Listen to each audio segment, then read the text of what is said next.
오늘 보실 하나님 말씀은 요한복음 8장 10절과 11절에 있는 말씀입니다. 요한복음 8장 10절과 11절에 있는 말씀입니다. 예수께서 일어나사 여자 외에 아무도 없는 것을 보시고 이르시되 여자여 너를 고소하던 그들이 어디 있느냐? 너를 정죄한 자가 없느냐? 대답하되 주여 없나이다. 예수께서 가라사대 나도 너를 정죄하지 아니하노니 가서 다시는 죄를 범치 말라 하시니라. 아멘. 오늘 본문의 말씀을 통하여 정죄할 자격이 있는가 하는 제목으로서 같이 말씀을 나누고자 합니다. 예수 믿는 성도치고 용서해야 한다는 것을 모르는 사람은 아무도 없을 것입니다. 그러나 용서가 그렇게 단순하거나 쉽지만은 않습니다. 오늘 본문 사건은 유대인의 절기인 초막절이 끝난 이후에 벌어졌습니다.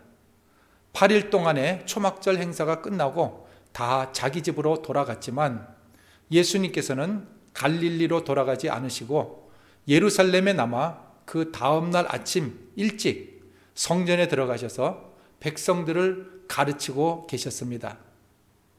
그때 서기관과 바리새인들이 간음 중에 현장에서 붙잡힌 여인을 데리고 와서 예수님을 곤경에 빠뜨리려고 시험적인 질문을 합니다.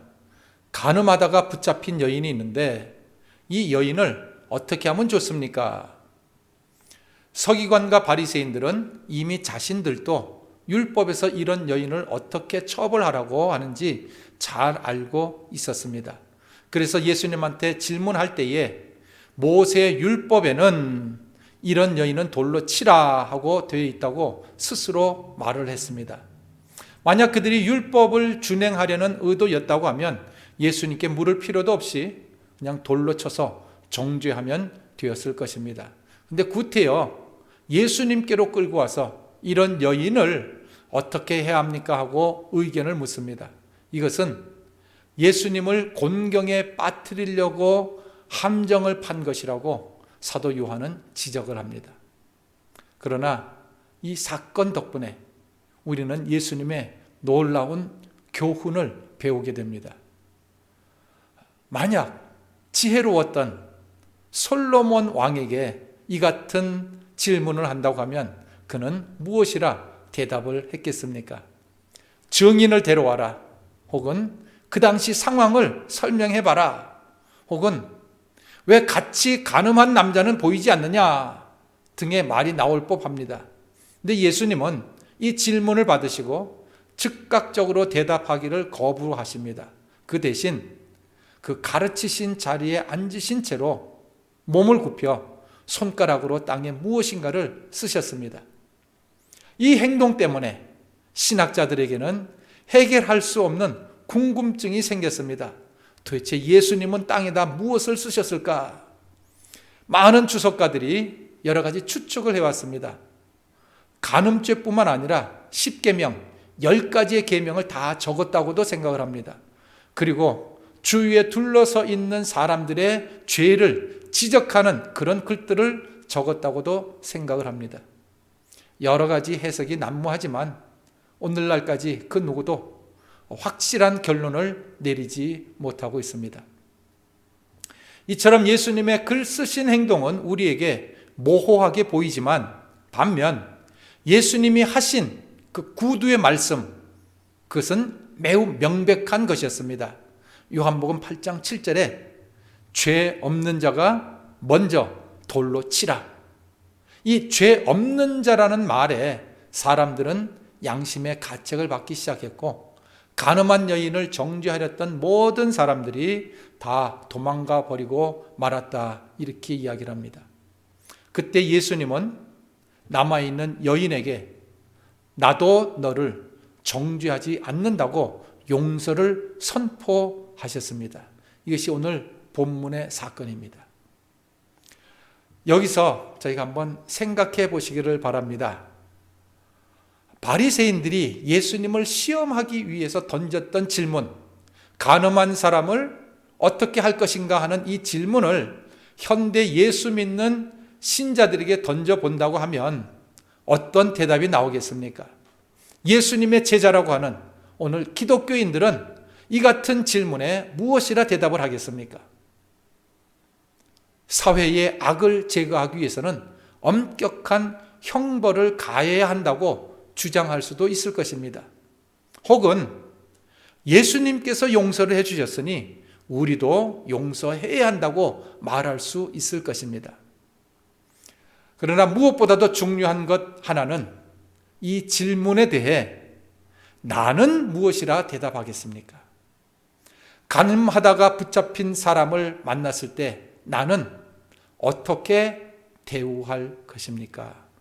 이 질문에 대해서 우리가 너무 쉽게 단순히 대답하려 생각하지 마시고 좀 한번 신중하게 한번 생각을 해보고 우리 대답을 해보시기를 부탁을 드립니다. 2000년 전 내가 알지도 못하는 그 무명의 여인이 간음을 했을 때 그 여인은 용서한다고 말하기는 쉬울지 몰라도 나와 직접 연관된 사람이 간음했을 때 과연 나는 그를 용서한다고 말할 수 있겠습니까? 어떤 부인이 우여곡절 끝에 10년도 더 된 남편의 외도를 알게 되었답니다. 남편은 아내에게 말하지 않는 것이 더 좋을 줄로 생각해서 비밀로 했지만 결국은 밝혀졌습니다. 말할 것도 없이 아내는 깊은 상처를 받았습니다. 이들은 상담을 받고 그 상담자의 조언을 그대로 받아서 만사를 제쳐놓고 단둘이서 며칠 여행을 떠났습니다. 부인은 도망갈 것인가, 싸울 것인가, 혹은 용서할 것인가 결정을 내려야 했습니다. 이들은 기도를 했습니다. 그리고 많은 대화를 나눴고 많은 생각을 했습니다. 대부분 이러한 경우 아내들은 남편을 떠납니다. 근데 여행 열흘째 되던 날 남편은 자기 베개 위에 놓여있는 카드 한 장을 보았습니다. 그 카드는 이런 문구가 인쇄되어 있는 카드였습니다. 당신 없이 무엇인가 하기보다는 당신과 함께 아무것도 하지 않으리 하는 그런 문구가 인쇄된 카드였습니다. 그리고 그 인쇄된 카드 문구 밑에 아내의 이런 말이 적혀 있었습니다. 당신을 용서합니다. 당신을 사랑해요. 함께 걸어요 하는 그 글을 거기다가 기록을 해놓았습니다. 그 카드는 물이 담겨 있는 대야였고 펜은 물을 담는 바가지였습니다. 그 펜을 가지고 담겨 있는 물을 가지고 남편의 그 발을 씻어 주었던 것입니다. 과연 이러한 부인은 몇이나 될까요? 어떤 분은 이렇게 말씀을 합니다. 관계가 성공하는 것은 죄 있는 쪽이 벌을 받아서가 아니라 죄 없는 쪽에서 베푸는 긍휼 때문입니다 하는 말을 하였습니다. 일반적으로 나와 상관없는 사람의 일에는 쉽게 용서해 주라고 말할 수 있습니다. 하지만 내 배우자가 간음한 것을 알 때에 그를 용서하고 받아들이기란 쉽지 않을 것입니다. 내가 출석하고 있는 교회에 담임 목사님이 간음을 했을 때 그런 분을 용서하고 여전히 담임 목사로 받아들일 수 있겠습니까? 1980년대와 1990년대 미국 교회의 마이너스 성장에 지대한 영향을 끼친 것은 바로 목회자들의 타락에 대한 사건이었습니다. 우리가 흔히 아는 대로 당시 유명한 TV 설교자였던 짐 베이커 목사님과 혹은 지미 스와거렛 부흥사님 같은 그런 유명한 분들의 사건이 있었습니다. 이때 기독교 심리학자의 권위자였던 팀 라헤이 목사님은 이런 문제에 대해서 연구를 하면서 미국의 저명한 목사님들의 의견을 수집해 보았습니다. First Assembly of God 교단의 총회장님이셨던 레이 칼슨 목사님, 그리고 달라스 퍼스트 베프티스트 처치의 W 크리스웰 목사님, 그리고 버지니아에 있는 토마스 로드 베프티스트 처치의 제리 파웰 목사님, 캘리포니아에 있는 The Church on the Way의 잭 헤이포드 목사님, 캘리포니아에 있는 그레이스 커뮤니티 처치의 잔 맥카터 목사님, 그리고 퍼스트 이반젤리컬 프리 처치의 찰스 스윈돌 목사님 같은 당시 미국 교회를 이끌어 가시는 기라성 같은 분들의 의견을 물었습니다. 이들의 대답은 용서는 하지만 목사직에 다시 복귀하는 문제에 있어서는 의견이 갈라졌습니다. 범죄한 자들이 진정한 회개를 한다면 용서는 하지만 목사직에 다시 복귀하는 문제에 대해서는 재신임하기가 힘들다는 것입니다. 한마디로 완전히 용서하기는 힘들다는 것입니다. 아마 이것은 기독교 교계의 지도자로서 솔직한 심정일 것입니다. 기독교에 미치는 악영향을 생각한다면 무조건적인 용서는 불가능할 것입니다. 모든 죄가 다 불법이요 악한 것이지만 어떤 죄들에 대해서는 더 심각하게 생각을 합니다.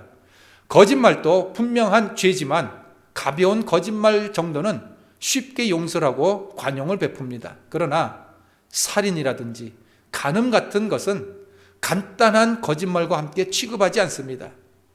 간음죄라고 하는 것은 다른 죄보다도 더 큰 영향을 미치는 죄입니다. 간음죄를 범하면 그 사람을 향했던 모든 존경심과 신뢰감을 다 상실하게 만듭니다. 이런 간음죄를 용서한다고 하는 것은 결코 간단한 일이 아닐 것입니다. 웬만한 죄는 시간이 흐르고 나면 대부분 잊혀지지만 간음죄만큼은 한번 불명예스러움을 당하고 나면 영원히 따라다니게 됩니다. 성경도 이것이 간단한 일이 아님을 증거하고 있는데 오늘 저희가 읽은 그 본문 요한복음 7장 53절부터 8장 11절까지의 말씀은 사실 괄호로 묶여져 있는 것을 발견하게 됩니다. 그 이유는 오늘 본문이 다른 많은 헬라어 사본에서 발견되지 않기 때문입니다. 그래서 이 구절은 원래 요한복음에 없었던 내용이었는데 그 후에 삽입된 것이라고도 해석을 합니다. 또한 초대교회 교부들이 이 내용을 언급하거나 해석한 것이 없다 이렇게 이야기를 합니다. 이렇게 된 이유는 이 이야기가 시사하는 내용은 예수님의 교훈과 일치하지만 그 당시 초대교회에 확립되어진 그 엄격한 규율과는 전혀 격이 맞지 않기 때문이었습니다. 성 어거스틴은 이런 글을 남겼습니다. 이 이야기는 자신들의 아내로 하여금 죄를 짓도록 부추길 것이다 라는 몇몇 신자들의 염려가 있었다, 이런 글을 남겼습니다.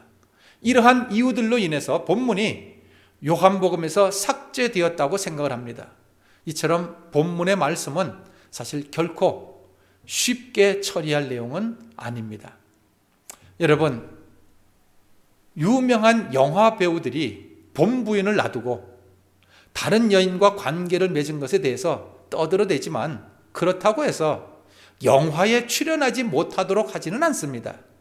또 어떤 유명한 외과 의사가 이 여자 저 여자하고 함부로 잠을 자고 돌아다니는 바람둥이라고 해서 수술을 못하게 하지는 않습니다.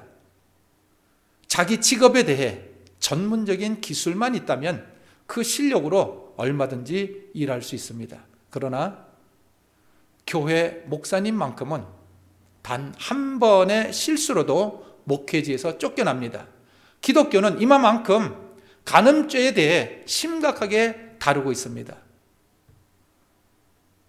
그런데 예수님께서는 이 간음한 여인의 죄질을 묻거나 따지지 않았습니다. 그리고 현대 기독교에서 요구하는 것처럼 먼저 죄에 대한 회개를 촉구하지도 않았습니다. 그러면 예수님께서는 어떻게 이런 용서를 하실 수 있었는가 하는 것입니다. 우리는 예수님의 이러한 무조건적인 용서를 잘못 해석해서는 안 됩니다. 이 용서가 이런 불미스러운 행동에 대해 방종을 허락하는 것으로 그렇게 이해해서는 안 됩니다. 혹은 앞으로 마음 놓고 죄를 지어도 괜찮다 하는 식으로 죄를 조장하는 일로 해석해서도 결코 안 됩니다. 성경은 분명히 간음을 금지하고 있습니다. 하지만 오늘 본문 가운데 우리가 이해해야 할 부분이 있습니다. 그것은 예수님께서 간음한 여인을 용서해 주셨지만 또한 그 여인에게 요구하신 것이 있다는 사실입니다. 그것은 다시는 죄를 짓지 말라는 요구사항입니다. 예수님의 용서는 다시는 죄를 짓지 말라고 하는 이 요구에 사실은 기초하고 있었던 것입니다. 우리는 여기서 과연 인간이 다시는 죄를 짓지 않을 수 있는가 하는 그런 반문을 해보게 됩니다. 이 말씀에 대하여 많은 사람들은 반론을 제기합니다. 살아있는 사람치고 죄 짓지 않는 것은 불가능한 일이라고 말을 합니다. 그렇다면 예수님께서는 전혀 불가능한 일을 이 가련한 여인에게 요구하고 계시는 것입니까? 우리는 이와 똑같은 말씀을 요한복음 5장 14절에서 만나볼 수 있습니다. 베데스다 목가에서 38년 된 환자를 고쳐주시고 본문과 글자 하나 다르지 않게 똑같은 말씀을 하셨습니다. 보라, 내가 나았으니 더 심한 것이 생기지 않게 다시는 죄를 범치 말라. 그러므로 이 말씀은 그냥 한번 해보신 말씀이 결코 아닙니다. 또한 전혀 하지 못할 불가능한 것을 여인에게 강요하시는 것도 사실은 아닙니다. 왜냐하면 우리가 읽은 이 8장 중반부에 보게 되면 예수님께서 자기를 믿고 따르는 사람들에게 예수님의 말씀 안에 거하기를 요구하고 계십니다. 그 이유는 진리를 통하여 자유함을 얻게 하기 위함입니다. 요한복음 8장 31절에 이렇게 기록하고 있습니다. 너희가 내 말에 거하면 참 내 제자가 되고 진리를 알지니 진리가 너희를 자유케 하리라. 그랬더니 이 자유케 한다는 말에 유대인들이 발끈 일어납니다. 자신들은 남의 종된 적이 없는데 무슨 자유케 되리라고 말하느냐. 그때 예수님께서는 정치적인 노예가 아닌 죄의 노예를 말하는 것이라고 설명을 합니다. 요한복음 8장 34절에 죄를 범하는 자마다 죄의 종이라. 즉 그들은 죄의 종이 되어 있었다는 것입니다. 그런데 곧 이어서 예수님의 이런 선포가 나옵니다. 요한복음 8장 36절에 있는 말씀, 그러므로 아들이 예수님이 너희를 자유케 하면 너희가 참으로 자유하리라. 이 자유는 죄에서 자유함을 받는 것입니다. 그러므로 예수님은 죄의 종들을 풀어놓아서 죄 짓지 않는 자유인으로 만들 수 있다는 선언인 것입니다. 예수님의 목적은 우리를 죄 가운데 방치해 두시는 것이 아니라 우리가 다시는 죄를 짓지 않도록 우리를 도와주시고 인도해 주십니다. 인간의 힘과 의지로는 죄를 이길 수 없지만 예수님의 도움으로는 가능합니다.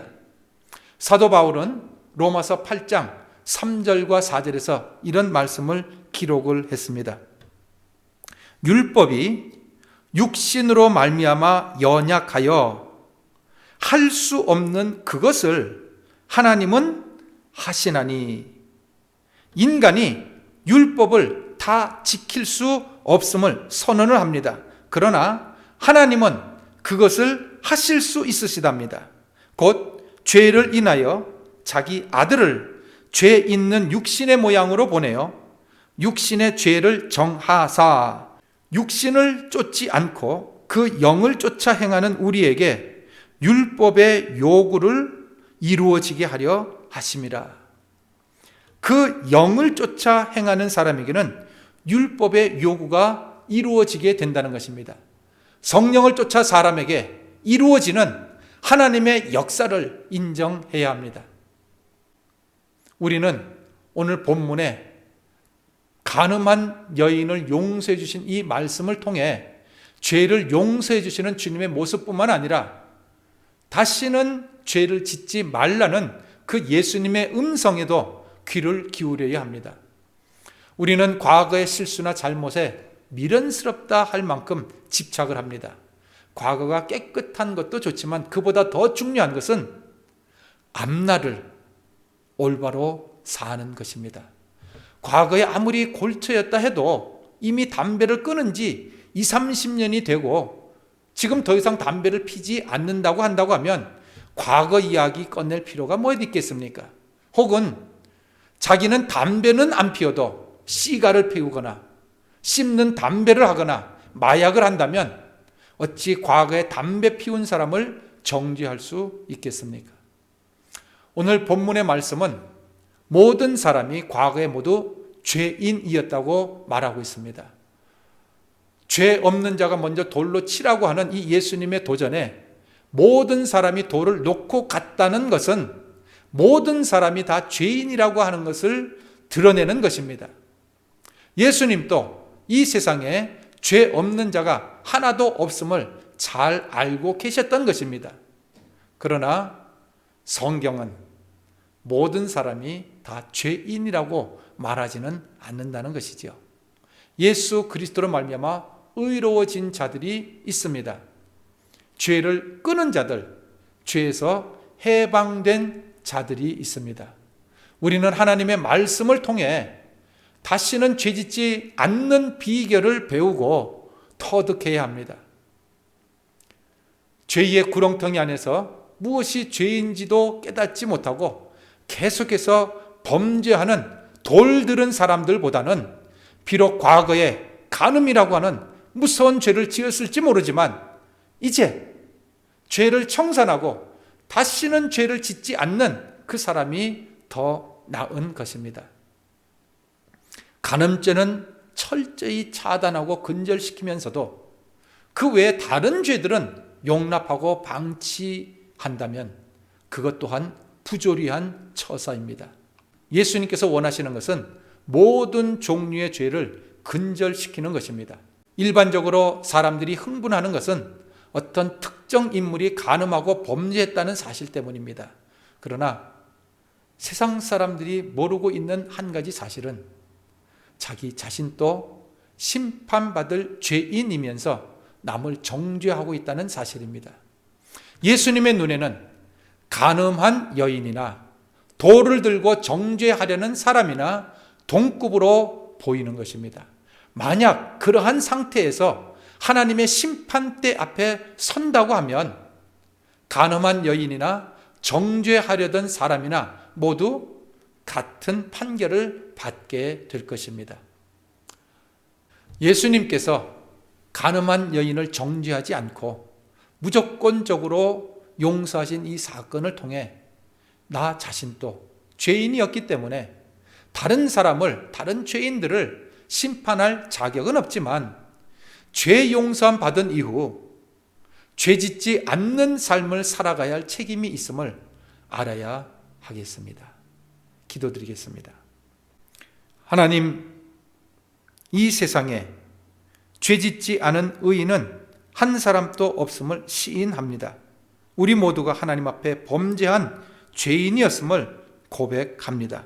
하지만 이제 하나님께 용서받은 그 사랑으로 이웃을 용서하는 마음이 있게 하시고 그리스도 안에서 죄에서 해방된 자유인으로서 살 수 있도록 인도해 주옵소서. 예수님 이름으로 기도드립니다. 아멘.